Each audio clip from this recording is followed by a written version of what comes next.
Hi, y'all. I'm Julie. I'm a trauma-informed adoptee coach and somatic healing guide. After overcoming deep abandonment wounds, I now help adult adoptees move from feeling lost and disconnected to experiencing profound self-belonging. I know what it is like to carry the weight of abandonment, to feel stuck in patterns of longing, adapting, and searching for belonging.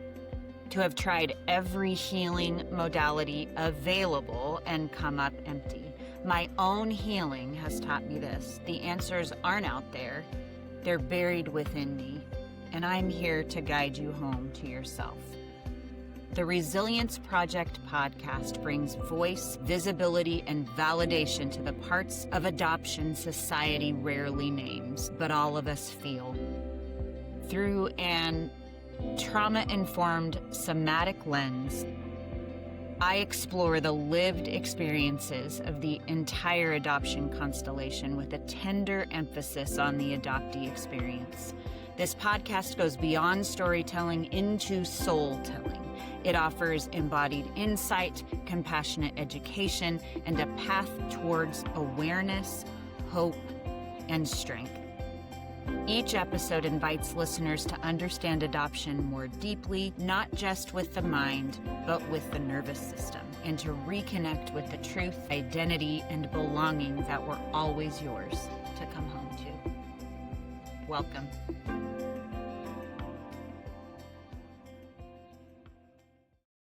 Hey, everybody. I am so happy to be with you today. I have in front of me somebody who I'm so excited to introduce to you. But first, I am glad that you're here for the podcast today because there are moments in an adoptee's healing journey where you begin to realize that talking about it just isn't enough and understanding it isn't enough. Even naming it isn't enough. It's a part of it, but it's not enough because so much of what we carry as adoptees happened before we had words. You hear me talk about that all the time. It lives in our body. It lives in sensations. It lives in our identity. And for some of us, traditional therapy helped. And for some of us, it didn't quite touch the deepest layers.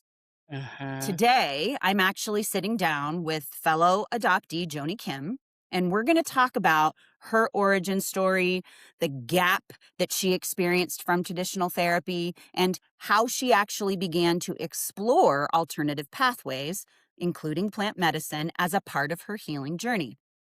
But before we go any further, I want to say clearly, not all medicines are for all wounds. That's important. And not every path is for every person.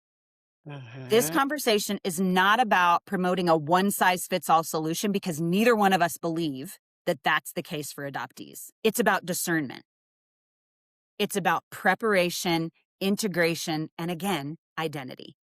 It's about what happens when an adoptee begins asking, what else is possible? There's something missing. I can't figure out what it is.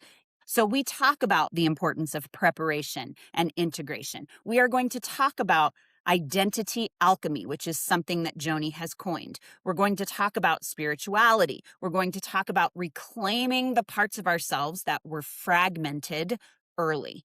And most importantly, we're actually going to begin talking a little bit more about self-trust. I've already talked about that in a previous podcast. We're going to talk more about that. If you've ever felt like you intellectually understand your story, but something in your body felt unresolved, this conversation might actually open a door for you. So not to a specific medicine, though, but to a deeper layer of curiosity about your own healing.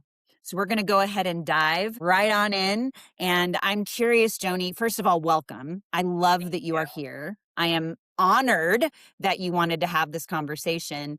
I know that you talk about your story as your origin story. So when you say that, what does that mean to you as an adoptee?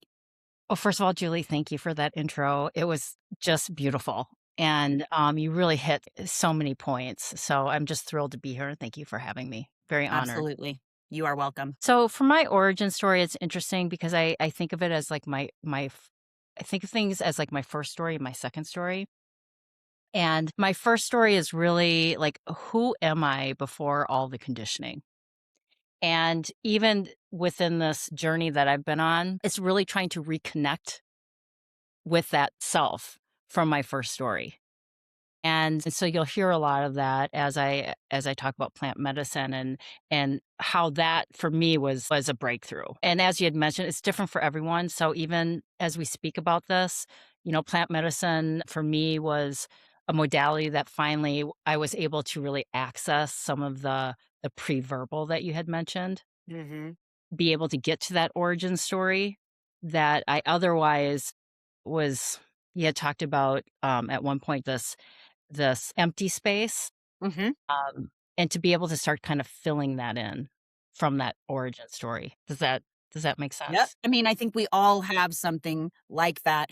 We talked about it as the life gap, and we're going to Thank get to you. that in just a minute for Yes, sure, thank because you. I think we need to talk about that. That was one of the main things we hit on when we talked yesterday. Mhm. But I think for you, with that origin story as a Korean adoptee, what were some of the earliest identity questions that you remember carrying yourself? Well, I definitely remember feeling very different and really always at the time, I didn't realize how dysregulated I was. Looking back, I can really tell that the whole time I was dysregulated and I was just really trying to fit in. And especially with my adopted family, I was just so different. They're extremely conservative. I'm a plant medicine practitioner. I mean, there you go, right there. Yeah. And so there was definitely this feeling, I guess, for me of never feeling like I was enough or I was too much because I Hmm. was the rebel and I would release with crying or with rebelling and things like that. And so it always felt like my identity was just who am I and where do I fit in? Hmm. Yeah.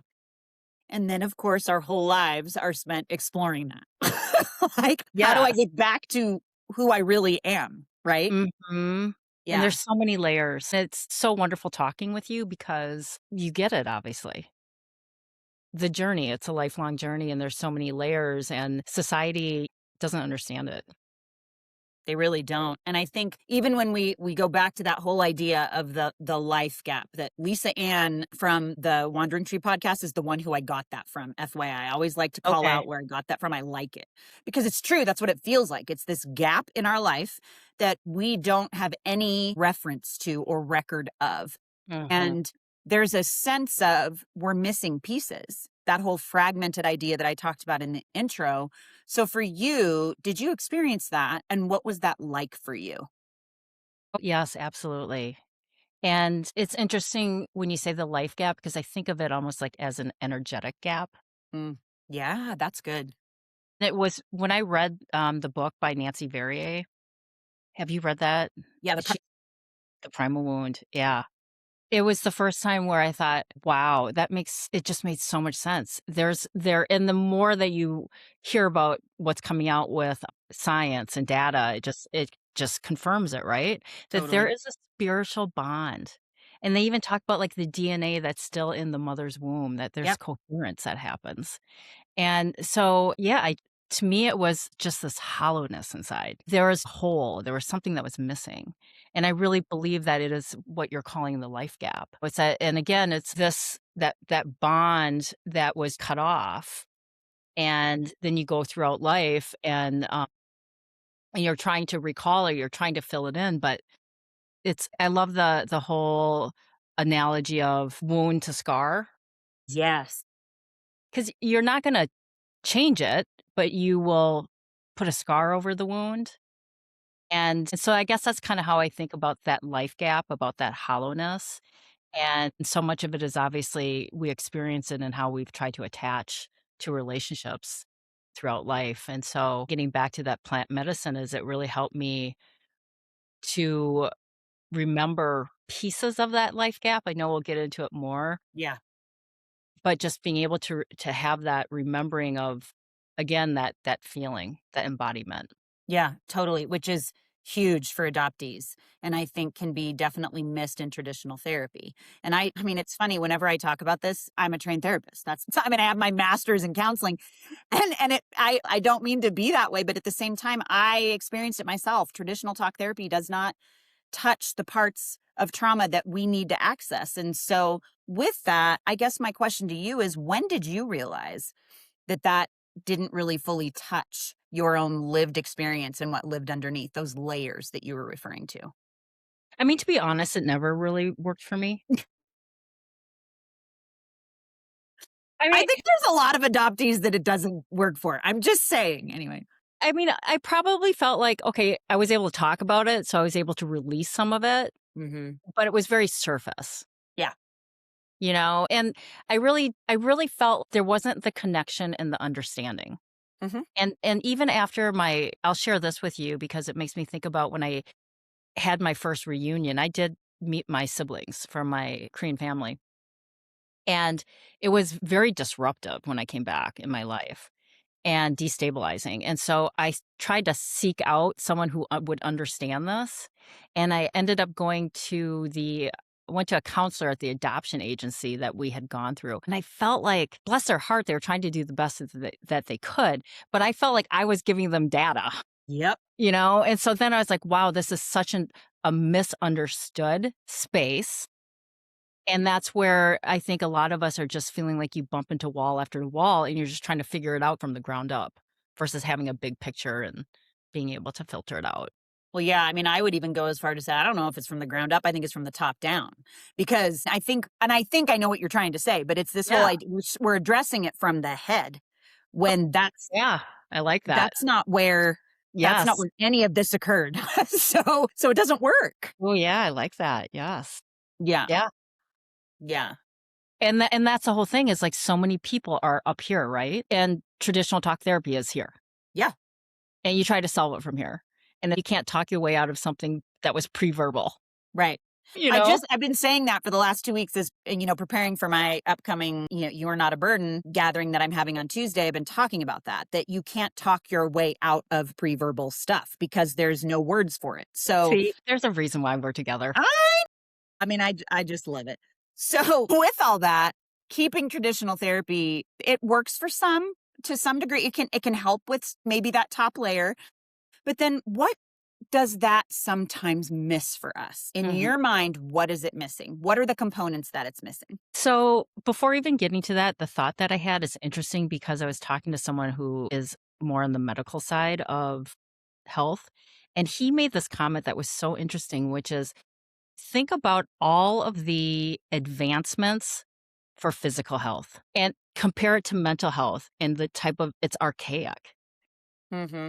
You Yeah, know, there hasn't been and like even the somatic side is pretty new, right? And it's it's been fairly driven. new. Yeah. So what was your question again? Sorry. No, that's okay. My question had to do with, what does traditional therapy miss for us? Because there's a layer that is missing. Where do you want me to start? Yeah.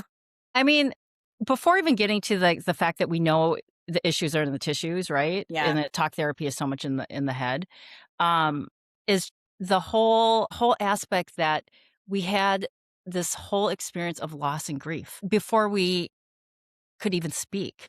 And it's carried in our body throughout our entire life. And you have to find a way to remember it, honor it, and release it. And talk therapy never even, in my experience, even acknowledged that loss and grief. Right. Which, when you think about it, it also speaks to how much society plays into our belief system, right? My gosh, totally. It's that Because you're so lucky. You should you're be so grateful. lucky. Yeah. And it's like, oh my gosh, we lost the loss of an entire family and identity. And if your neighbor or something like that happened, like there'd be a GoFundMe. Yeah. It's so You know what I mean? true. Yes. Yeah. And then obviously, as far as more to layer onto it is the abandonment feel that I had, and then the fear of rejection to even address some of these deeper issues. And then the loneliness around that, right? And then there's you can go on to the survival, the protectors, all of that, and how your identity then starts to build around that. Yeah. It absolutely And does. so even aside from the somatic and what you're embodying, just from an intellectual perspective, it's not aligned. I agree. But I think the other thing that's really sad about therapists, and I do believe this might be beginning to shift, but it's going to take a lot of time, is that there isn't an understanding of the multiple layers of issues that we hold. Oh, yeah. We enter into the world with, I say this and I get pushed back all the time, is when I say, I believe we come into the world with complex PTSD. Yes. Right. I mean, I believe we do. I believe every adoptee does, whether they know it or not. And I think you just named a few of those things, the grief, the loss, and those two things are separate. Loss is a fact. Grief is when we actually experience it. And then Mm. there's mourning where we actually express it. There's so many different levels of that even. And then you talked about rejection. You talked about abandonment. There's the shame that we experience because we're like, something must be wrong with that. I mean, there's so many layers And I that didn't even talk about attachment. right. I mean, we haven't even talked about that. There's so much. And so all of that to say, that is the reason why we both believe that embodied healing is the way to go for Yes. adoptees. It touches, well, it has the ability to touch all of those layers if we are willing to allow ourselves to go there. Yes, it can be hard. Yes, it can be painful. I'm not going to downplay the healing because it's painful. You're dealing with trauma that you have no words for. So, of course, there's going to be emotions that reverberate through your body. I've had multiple experiences where I was talking to you about one yesterday where I was doing breath work and I was stuck in the fetal position for 20 minutes because I basically needed to nurture myself through it. I had to rock, I had to do all those things that were never done for me, as far as I know, because my life gap was 7 weeks and I have no idea. So, Mm. all of that to say, I just went off on a little tangent there, but I'm Okay, I just get it. saying it's Yeah, important for us to understand that stuff. Yeah? absolutely. 100%. Yeah. Yeah. So, was there a moment, and if you could pinpoint it in your life where you realized I need something different, but you didn't know what it was? Yeah. Can you articulate that? So it was in my second marriage where everything was his fault. Of course. Of course, right? And it was after COVID and it had gotten pretty bad. I was One thing I didn't share earlier is I was very blessed. I was adopted as my biological sister. And You were so adopted with her? yeah, That's amazing. You had a biology with you. That's yeah, awesome. I did. Oh, and I know how lucky I use that word and We knowing know why you use that word. yeah, Yes. Bless. blessed. My sister and I had a separation, and a lot of times it would happen after our reunions, and I just couldn't function. It was part of what when I talked about about things destabilizing. And so when all that happened, and my husband, he didn't really understand, and things really went awry. And that is when I decided, I think I see a pattern here. I think that like this is happening again, right? And so I made a conscious decision I stopped drinking. I had really drank my entire life. I know I was functioning Mhm. alcoholic. There's a lot of And us that are. so I made a decision to stop drinking. That's when I got really deep into my yoga practice and my meditation and my mindfulness and just went all in, freaking all in. I know you get it. I Yeah. do get it. Yeah. And so that was the big turning point for me. And I decided I was going to work really hard on it and that this was my priority. And I did it hardcore for a couple years. And I was still, even after that, I still was stuck. I did a lot of really good work, but talk therapy got me like this deep. Right. This got me like this deep. And Mhm. there was still stuff that was this undercurrent, right? Okay. That we talk about. So Yeah. that Yeah, was totally. definitely a turning point where I'm like, there's a pattern. I see it and I can continue to try to use some of my survival mechanisms to move on and stuff, but it just wasn't working anymore. Yeah, it doesn't. It's when it stops working that we go, huh, okay, I see. It's crazy. You're not the only person that I've talked to that has had, and I don't mean to say this lightly, but I myself am the same, has had either multiple marriages or has been divorced as an adoptee.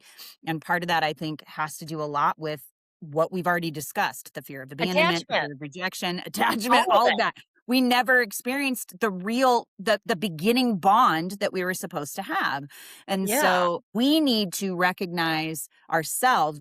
Question to everybody listening or watching is that we need to pay attention to these patterns ourselves. But the more that Yes. we actually notice these patterns, the more that we need to actually start, instead of just acknowledging them, we need to actually start doing something about it. And so Completely. what so what that means is we have to figure out. I remember when I first dealt with this, I noticed that there was this impasse in my marriage, and it was in 2020, surprisingly. I called my past therapist and I told him of all the new developments. I don't know if I ever had told him I was adopted. So I told him I was adopted. I may have, and it may have just, eyes glazed Oh, over, yeah. you never know. Yeah. But I told him that. I told him other things that were going on, and he paused, like for effect, I think, and he goes, "Julie, you're a mess." Oh my gosh, really? We had a good relationship, so he could Okay. say that. It wasn't like he was trying to make me feel bad. He goes, "I had no idea. No wonder you're he started validating me, and then he Okay, said, good. "You need," and it was in this order, and I will say I have switched that order now. You need EMDR, Mm, you need somatic work, and you need parts work. And quite honestly, I would say somatic work, parts work, and then EMDR if you need it. I Or I agree. plant medicine or breath work, or Yeah, like I just realized something I to didn't have the meaningful. foundation. Yeah. I didn't have the foundation that I needed to uphold, to support the scaffolding. That's what I call it. The scaffolding resourcing to actually do the EMDR therapy. And I'd already done it once before, but it Mhm. was very different back then. And it had shifted a lot in the 10 years since when I did it again, dealing with my adoption. And she kept asking me, "Where do you feel it in your body?" And I'd be like, "I don't know, my head." There was no connection to my body at all. And that's common. It's Yeah, really hard. I've worked with other adoptees, and it's hard for them to get connected. totally. Absolutely. Yeah. Yeah. It's a whole new language that you're learning. So, with all of that, I think we've kind of covered the gap between cognitive help and embodied help. Yes. I think that's pretty clear. I think the next one, and I think we've pretty much covered this, but I'd like to revisit it because I think it's important, is the whole idea of adoption trauma. How is that uniquely preverbal? You've mentioned it about the coherence in our cells and it being passed down. So, I get that. How does it show up physiologically, functionally? Now, you mentioned a situation just a second ago, the negative patterns that we notice in our lives with Yes. relationships. How Yep. else do you see it showing up for you? Me currently? Maybe, or in the past, how has it shown up for you? So, I mean, there is, and it's interesting because I do have a thought about the relationship piece with my second marriage that I would love to share. Yeah. I could probably tie it into this. But I mean, there's definitely when you think about the survival in the learned attachment event, right? I mean, that's first of all, the most important thing when you come into this world is that connection with your mother, right? She looks at you, you look at her. It's where you learn everything. Yep. And so, when the body registers that rupture before the brain can understand it, I think that you go through your life with these reactions and triggers and you can't understand why. And because there wasn't enough, I would say, support when you would go to a therapist or what you're doing, I found you Hmm. because I saw you out there and it resonated. I'm like, she gets it. Right. Yeah. But I didn't have that when I was younger. And I know Right. that's why you're doing this is so that people can have it when they're younger. Right. Hmm. So that someone gets it because otherwise you're just kind of like this. I don't know. Right now, I just envision like this lightning pole that kept getting bolted, a bolt here and there, Uh-huh. and you didn't really understand why. Yeah. And I believe it started when you came into the world because you didn't have that Yeah. I agree. learning. So, one thing I was going to mention as we were talking about relationships is this. So, in my second marriage, when all this stuff had ruptured, I had made a decision because part of my pattern would be that I would leave, I'd run. Hmm. And I saw it not only in my marriage, in relationships, but I also saw it at work, in my work. I would Yep. leave a lot of different jobs, right? And so I decided I am going to stay and I'm going to muscle this through. And luckily my husband stayed too because it, was hard. But I took that lesson of Gabor Mate where he Yes. where he talks about when you marry someone, you're also marrying someone that will bring out every wound in Yep. your life. And you can either approach it as playground to learn and Yep. to overcome it, but that's actually the way it's supposed to be. And I was like, wait, what? It's actually supposed to be like that, right? And so it's those things where it's your wound happens in relationship and your Yep. healing happens in relationship. So I Yep. just wanted to reference that because that was definitely part of the healing journey for me too. I absolutely agree with you. Absolutely agree with you. And one of the things that one of my really good friends and partners in coaching says is you either call your partner up or you call them out. And I think a lot of times when we begin to grow and they aren't ready, you either call them up to the growth or that has them leaving. And unfortunately, that's what ended up happening with me. And Yeah. so it's just a sad thing that I think is very common in our Mhm. population specifically. So, with that, learning all these patterns, knowing that you were missing something, that you needed something, what drew you toward plant medicine work? My gosh. So this story is interesting. I have not shared this with you yet. Oh, I'm so fascinated already. So plant medicine, it found me. I didn't seek it out. And so my husband and I were actually overseas, and we were in Amsterdam. And when I quit drinking, I tapered into THC for a while as like a to kind of Help. gradually. Yeah. And I don't do cannabis anymore. I thought this story will probably explain it. So we bought some cannabis when we were in Amsterdam, and I didn't really know that cannabis could give you a psychedelic experience. Did you know that? I don't think I did. I know THC is addictive, but I don't think I knew that it could do that. Okay, please continue. So I did not know that. I know that now. And I had some, and I don't have a lot because I'm just kind of a lightweight with things. And Mhm. it took me into this experience, into my unconscious memories, and it took me back to Korea before I left. I didn't know that that's what did it. You did talk to me about that you had an experience, but I didn't know that's what did it. That is what did it. And I had the Akashic records and everything, and I didn't even know what Akashic records were then. I didn't even know what this stuff was, right? And so at the time I was exploring brain spotting. Yep. I also love IFS. I'm also like training in on IFS basically because of my own experience. But I took it back and we did somatic work and IFS work to reframe that original story. That was this layer under my unconscious that I couldn't get to. And I was able to give that little girl the love that she deserved. And so that was the start of my journey. Yeah. Yeah, that makes a lot of sense. It's interesting. Last week, when I was talking to Jennifer Skiles, she's the author of the memoir Vault of Treasures. She was talking about how she went back and was considering that 3-year-old girl because she was adopted at 3 and what it was like for her to be dropped off with a bag of clothes in front of this new people's house that she didn't know. I mean, stuff like that.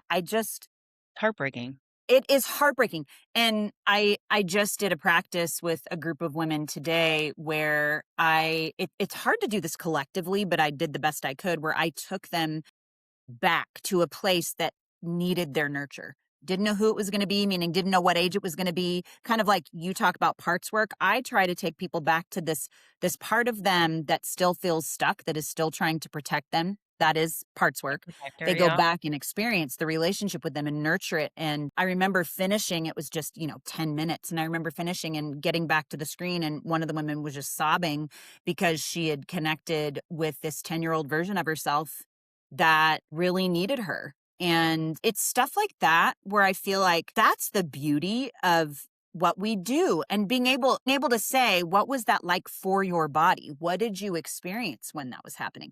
And I think the beauty of plant medicine, which as you and I have talked about, I've dabbled in a little bit, but never to the point of a type of journey that you offer people. So For those that are, especially adoptees who are listening to this, who are curious but cautious about stuff like this, how would you describe what this work is actually about? It is definitely within the wellness space. And so it is, and when I do start to work with someone, I ask them, "What's your mindfulness practice?" Yeah, you did this with me yesterday. Yeah, because it's an extension of it. And I also look at it as I describe it as like a yoga practice because it's not gonna call to everyone, but if it calls to you, it can be really impactful. And when I mentioned yoga, for some people, they love it. It's their practice, it's somatic, it's mind, body, Yep. spirit. But for some people, it doesn't call to them. And if it doesn't, then it's not gonna work. Hmm. But it is an extension of the mind, body, spirit. And it's the connection of all of that. And so I would say if someone's cautious about it, there's so much science and data that's coming out now, is just immerse yourself in the information and in the data. As far as for someone to work with, this space is all about energy. So make sure that it is someone that you feel a connection with, that you feel safe with, that has a gentle, nurturing energy. That feeling safe and feeling comfortable is the most important thing going into this practice. And I'm going to go back to the whole yoga practice and mindfulness because it's also, you're going to hear a lot of marketing out there where people think, "Oh, I'm going to do a journey and I'm fixed," right? It's not that way. We talked about it. 80% of it is the prep and integration, Hmm. and the medicine will open the door, and the integration and the mindfulness practice is what will build the house Yeah, for that long. is the foundation that's necessary to build before you actually head into this. Yeah, absolutely. Totally makes sense. So, we talked about this yesterday, but you have said, and you said to me, not all medicines work for all wounds. And I would love for you to unpack that for the listeners or the viewers, because I think that's important when it comes to plant medicine, especially from your experience working with the adoptee. So, I would love to hear that. It's really interesting because, and thank you for this question, because as I've been going through my own training, and I do all the medicines myself and I do it many, many times. And as I'm going through this, part of the reason why I'm choosing some of the medicines is one, because I think it will help me, and then also help the population, right? Because we talked earlier about being able to trust and attach. And so there are some medicines that will open it, that will be gentler, to be able to build a little bit more of that self-trust and work on some of the attachment. That one is MDMA. And I know that people will hear that and they will think of it from the recreational lens. And I'm going to ask for people to not think of it that way, because when you do go into a journey or microdosing or whatever session it is, it's very different. There's so much mindfulness and preparation beforehand, very much embodied. It's very spiritual if that's the angle that you want to take with it. And many times you wear an eye mask Hmm. because when you're looking out where you have all these distractions, right? Wow, that tree's so beautiful. There's a bird.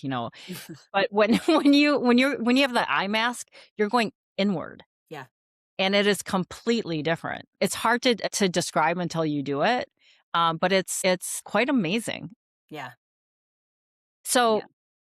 that's MDMA. Psilocybin is probably more for someone who really wants to access more emotional memory, and to soften the defenses, because what psychedelics do is it softens your default mode network, which is really your ego to a certain extent, to simplify it, which will then allow to surface what's inside. And a lot of times you'll hear, "Oh, I saw this," or "This came to me." It's all within you. It's the same thing as what you talk about, Julie. Yeah. It's all within you. It's just is helping you have access to it. Yeah. Uncovering it. Yeah. Yep. Mhm.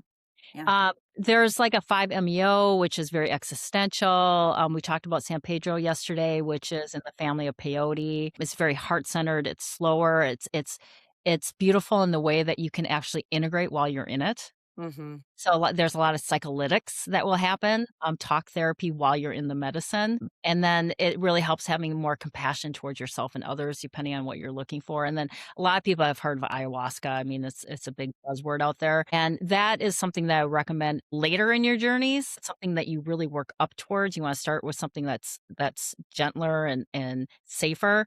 Aya is going to show you it's doesn't have a lot of mercy, and it's going to show you what's cool about it is themes to your lineage and your ancestors. So Mhm. that piece is amazing, but it's also gonna show you all of your shadows. Yeah. Yeah, and you have to be resourced for that.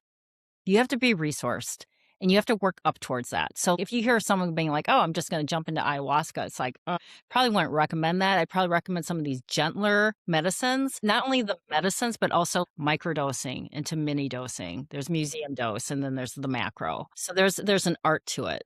Yeah, I believe that, And especially it's different for after. everybody, Yeah. right? Well, and I Yeah. think that's what's important for people to understand. It's not like we're just jumping into one or jumping into another. We need to actually do our own research. And I remember when there's a trauma organization, and I can't remember what it's called right now. I think it's NIBC, it could be wrong, but I've done some trainings with them and they did a training on this, on the different kinds like MDMA and the things that you're talking about. And I remember for a long time I was, no way. And then when I saw it, if science is starting to explore this, I need to start exploring this myself. And so I really appreciate how you just described it because I think that's really important. You talk about integration a lot. And so what does that look like in practical terms? So I know I had mentioned earlier that it's the medicine opens the door and it's prep and integration that's like building the house. And so the preparation is a lot of what is your intention? What would you like to get out of it? It's a lot of what we talked about before, assessing who this person is and what they're ready for, Hmm. And then there's a lot of there's a lot of mindfulness to build up to it because the more that you get into the space before the actual journey, the better outcome you're going to have. So Sure. if someone just shows up, right? It's going to be very different than someone who goes into it very intentional. Hmm. And then afterwards, it's really important um that you start to integrate because a lot of the way I like to describe it too is you can have this think about a dream that you have and wow, is it intense? You wake up and you're like, wow, and then it fades. Yeah. Right? And so Quickly. quickly.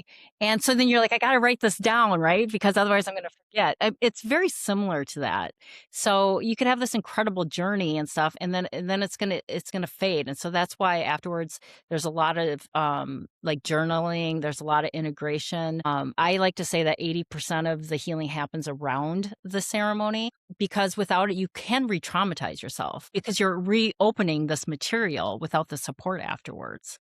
And so there's a lot to work through so that whatever you experience, you can understand it, you can interpret it into your day-to-day life and make it sustainable. Because you're wanting a long-term change, right? Versus and if people aren't integrating, you'll see them chase that journey.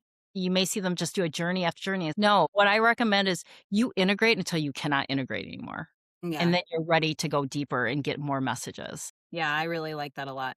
So you've already spoken to this, but I want to summarize it. For adoptees who are in survival and they've lived that way their whole life, it is extremely crucial and critical that preparation happens. So whether that means it's weeks beforehand, which we talked about, Yes. there is an assessment needed before you just dive on into this stuff. You don't do that. You need to Yes. really take the time to prepare and figure out what your intention is. So, Yes, thank you for saying that, and there's a lot that is between the prepping, and then what I wanted to add too is within the integration is and you may have heard about this too, which is with psychedelics, part of the reason why you're able to reframe and rewire is because of the neuroplasticity that right. it can so it creates you can actually have flexibility and create new pathways that you haven't really been able to do since you were younger, right? Yeah. And so you wanna really make sure that you're getting guidance to turn that flexibility into healthier patterns rather than just reinforcing and going back to the old ones, because this is your chance to change it, right? Yeah, it's the whole point.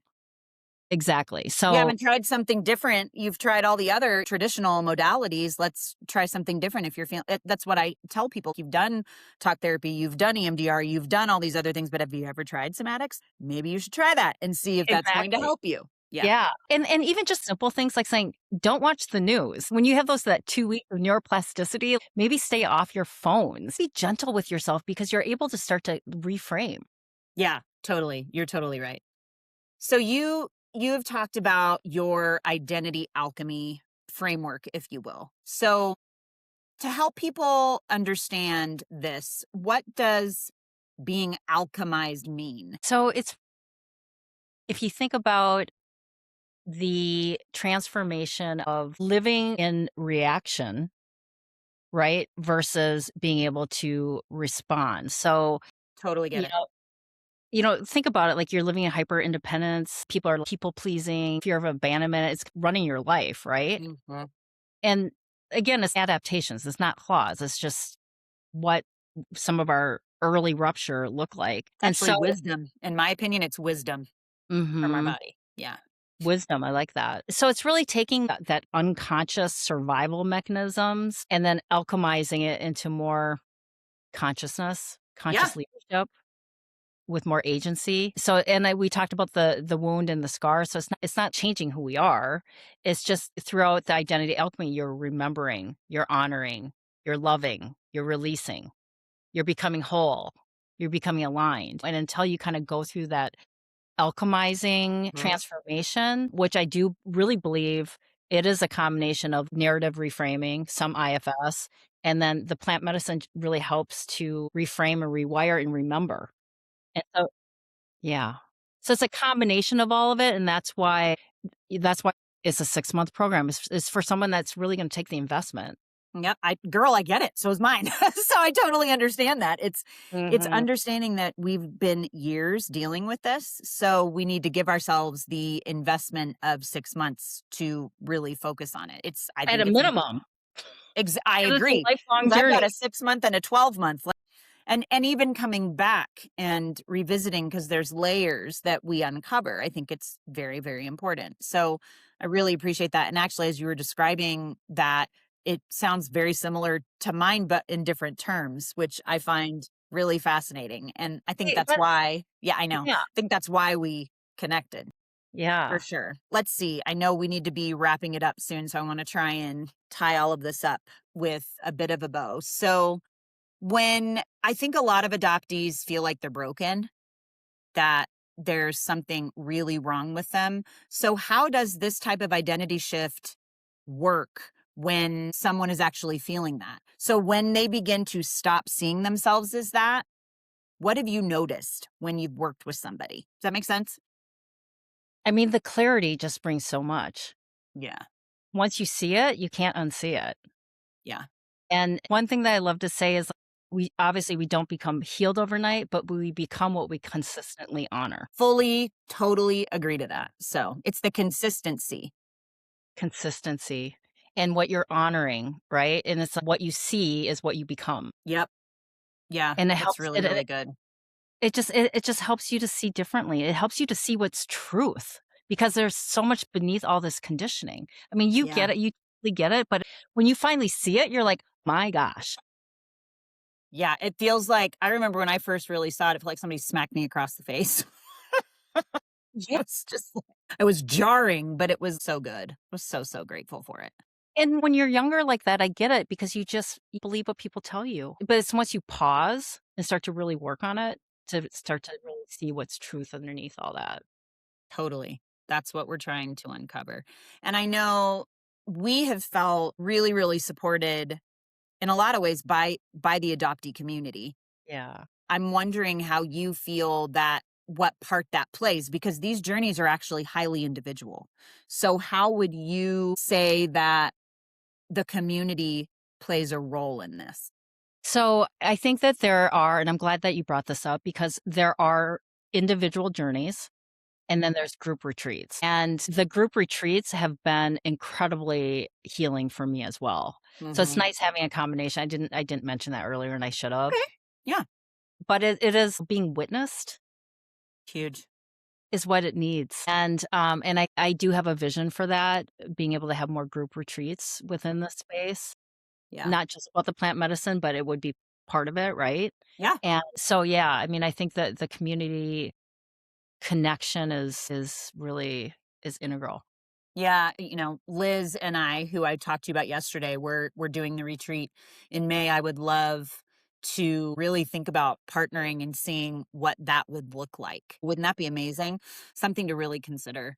So, when you think about spirituality and identity, in your philosophy now, how do these intersect for you? Before plant medicine, I really didn't have a spiritual practice. I actually I started being introduced to it through yoga.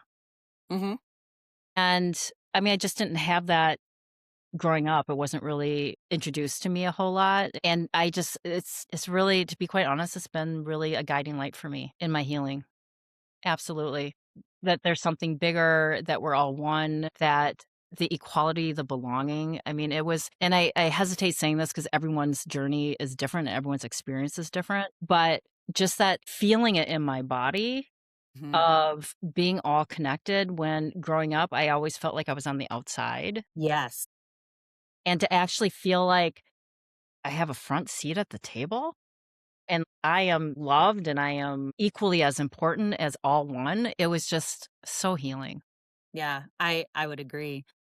We've already talked about our understanding of adoption, but what I would love to get your knee jerk reaction to is if an adoptee feels stuck but resistant for unconventional paths, like we're talking about right now, unconventional healing paths, what would you say to them? I mean, I would say just be curious, be open to being curious, because I think that from my personal experience, is that there's just so much I just believed and formed my opinions around just by Mhm. believing it. And I Yeah. didn't realize how much that was driving my decisions in my life. Mm, yeah. It's so interesting. I think that's one of my favorite words. I love curiosity. Mhm. It helps us not be judgmental. And so if we can really hold on to that I mean, because gosh, we're so polar opposites in how we were raised. I was raised very conservative Christian. You were raised without any of that. And Right. here we are Look at checking. where we are. I know. I love it. It's just crazy to me. And I love how you described it, the openness, the curiosity, just be curious Mm. and do your own research. It's out there. It's not hard to find, at least in my experience. Okay, a few more questions. How do you help adoptees discern whether something is aligned for them? If it feels like they're forcing it, Amen, sister. it's not Don't aligned. do it. Please don't do it. Yeah.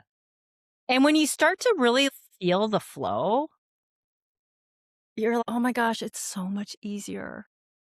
And it's so beautiful. Even earlier when you were talking about the work, what I was thinking too is it's work, but once you start feeling the benefits of it, it feels so good. Oh my God. It It's doesn't feel so, like work anymore. no. I don't know. That's so good. I have tried to explain to people, I know it's hard. Trust me, I've been doing it 20 years. And now here I am trying to help other people do it in less than a year. Yeah. So I know that feeling. We think it's going to be drudgery. We think it's going to be so hard, but the minute we begin to get the scaffolding, the resources, we begin to our energy, you were talking about, it frees up our energy and we begin drawing in more. I mean, you can't make this stuff up. It's crazy. The synchronicities that you begin to see in your life begin to make more and more sense. It's just, Yeah, the flow. yeah, the It's like, flow. There you go. and Yeah. to your point, this is why you're doing it. Can Yeah. people please experience it earlier in life? I Because mean, it took a long time. I know. I started really delving into this 6 years ago. And I was what, I love that. 47? 47. I mean, Julie, I you're have doing clients such that are good in their, work. I love yeah. what you're doing. You're pioneering it. Seriously. Thank Yeah. you. You're so sweet. Just I keep doing appreciate it. that. Yeah. Okay. So who would you say is suited for your coaching practice? Who is best suited for your coaching practice? Me. But anyway, who is best suited for your I would say thank you for that. You're welcome. I mean, obviously, my heart is with adoptees, right? Yeah. And that's my lived experience. Yeah. But also, someone who has a mindfulness practice, it doesn't have to be deep, but has started one or open to one, right? Mm-hmm. Yep. And someone who's really looking to heal. Many times it can be people who have tried all the other modalities and it hasn't worked for them, right? It may be that person. Yeah. But I take a lot of care in the long-term growth and healing. So if sounds like then then I would love to like explore if it's a fit. If it's someone who's just feeling it out or like just more, obviously I'd want to talk and educate because I think the education is really important, but it's definitely, it's work. We talked about that. So it's for someone who's willing to make the investment. Yes, I agree. And I just talked about that last week. As adoptees, I've encountered a lot of people that are like, I don't want to have to pay for this. I didn't ask for it. I didn't ask to be this way. There's an anger, an underlying frustration with the fact that they need to pay to get any sort of help. But what I've learned in my own experience is if I don't invest in myself and I'm just going to be really frank, money towards that, then I'm not going to invest any time in it. I just Yep. won't. There's Yep. something when I actually put money towards something that pulls me, motivates me to actually do the work. And so I think it's so, so, so valuable and valid. So thank you for bringing that up. And then a couple of more things. How would you describe what someone experiences when they work with you? I mean, some of the feedback that I've received is that in the space that it's very gentle, which thank you. I love Yeah. hearing that, right? Because it's all about care and it's all about people feeling safe. Mhm. And so that definitely the container is really important. I'm always going to be honest. I'm going to go low and slow because I think safety is so important. I talked earlier about Totally. long-term growth, so there's going to be a lot of questions in the preparation around what does 6 months, what does a year look like for you? What are you willing to invest as far as for time? It's not going to be a quick fix. And Nothing that we do is everybody, period. There's layers. Okay, I just had to say it. Sorry. yes, thank you. Yeah, And so, yeah, I mean, there's, my heart is in this. I'm doing this for a reason. Yeah. girl. That's why I don't know. I love this. I love being connected to you. It makes me so unbelievably happy. And one of the things that went through my mind is it's almost as if somebody goes through my program and then could do yours because now they're resourced, ready Yeah. to do what you have to offer. You know, that's what. I mean, I love her from the other way around too. Yeah, sure. Like if someone's not ready and they need to be more resourced. Yeah, Yeah. yeah, Yes. totally. Just anyway, that's what I love it. So, where is the best place for people to connect with you? Is it on Instagram? I know you have a website. I mean, obviously, I'll put all of that stuff in the Thank show you. notes, but Probably on Instagram, yeah, which is my handle is underscore Joni Kim, JoniKim underscore. And great. it's a blue logo. So yes, and then there's also the website, which is IamJoniKim.com. Cool. Love it. Yeah. Obviously, send me those. I will make sure to I put them in the will. show notes. And I have been beyond honored to talk to you about this stuff. I just think we do so well in our interaction, and I want people to know that this is available to them. I know it may be a little scary to my God people, potentially. That sounds really funny because honestly, for me, for a long time, it was. I was Mhm. very afraid of it. But now that I have done the research that I have done, I see the value and I see that it's not just the coaching field, it's the therapy, the psychological, all of the world where mental health is concerned is really seeing this as a valuable tool to use. And so I want to bring awareness to it because I think it's so important. So Joni, thank you so much for taking the time to be Oh my gosh, here. thank you for having me, Julie. Oh gosh. Remember, I was the one that reached out and was stalking you. So Stop me anytime. I love your content. Yeah.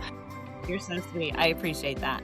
So all I will say in closing, y'all, is we love having these types of conversations. So both of us, like I've said in past times, are totally open to you DMing us and asking us questions. Please And do. we're here to Yeah. be able to receive. We're actually real people, just saying. And I also want to remind you guys of the upcoming event in May 23rd and 24th. Liz and I are holding that in-person retreat in Moscow, Idaho. So I will make sure that that is in the show notes as well. And I look forward to talking to you all next Thursday. So have a absolutely wonderful day, and we'll see y'all later. Bye. Thanks.